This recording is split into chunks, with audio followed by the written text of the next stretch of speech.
رسول پاک صلی اللہ تعالی علیہ وسلم نے حضرت بلال کو فرمایا بلال تو ہجرت کر جا مدینے کی طرف، چلا جا۔ حضرت بلال نے عرض کی حضور میں غلام ہوں، خادم ہوں، ہر حکم ماننا میری ڈیوٹی ہے، لیکن ایک عرض کرنی ہے صرف۔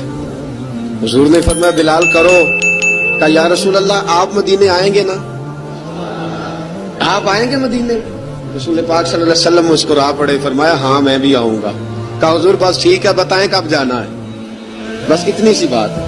سرور کون مکان سیاح لا مکان صلی اللہ تعالی علیہ وسلم نے فرمایا بلال یہ 16 مرد عورتوں بچوں پر مشتمل 16 لوگوں پر مشتمل یہ قافلہ ہے، اس قافلے کے اوپر تجھے میں امیر مقرر کرتا ہوں، تو ان کو لے کے جائے گا مکے سے مدینے 250 کلومیٹر کا سفر، 250 میل کا سفر۔ حضرت بلال حبشی رضی اللہ تعالیٰ عنہ قافلے کے امیر بن کے، سخت گرمی کا موسم، حضرت بلال کے ہاتھوں میں تلوار ہے، ایک ہاتھ میں نیزہ ہے، ایک ہاتھ میں تلوار ہے، تیر آپ نے پیچھے باندھ رکھے پشت پہ، اور آپ لے کے جا رہے ہیں، کبھی قافلے کے آگے، کبھی پیچھے، کبھی دائیں کبھی بائیں۔ وہ عورتیں اور بچے ذرا پریشان ہوتے تو حضرت بلال فرماتے پریشان ہونے کی ضرورت نہیں، ہمیں مصطفیٰ کریم نے بھیجا ہے، ہمیں نبی اکرم صلی اللہ علیہ وسلم نے بھیجا، میرا یقین بڑا مضبوط ہے۔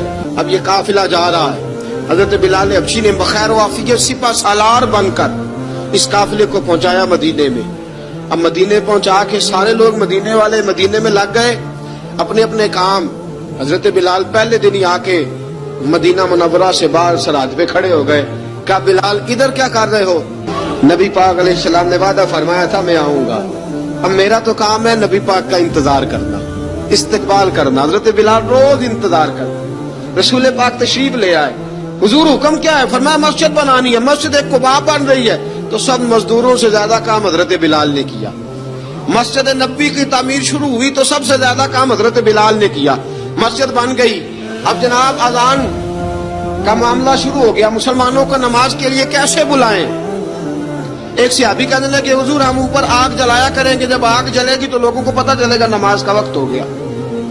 ایک نے کہا ہم بڑی دف منگواتے ہیں، دف بجائیں گے، نماز کا وقت ہو گیا۔ حضور نے فرمایا جاؤ صبح فیصلہ کریں گے۔ رات سے صحابہ سوئے، حضرت عبداللہ ابن زید رضی اللہ تعالیٰ عنہ اور حضرت عمر فاروق رضی اللہ خواب دیکھتے ہیں، خواب میں کوئی اذان پڑھ رہا، اللہ اکبر اللہ اکبر اللہ اکبر اللہ اکبر۔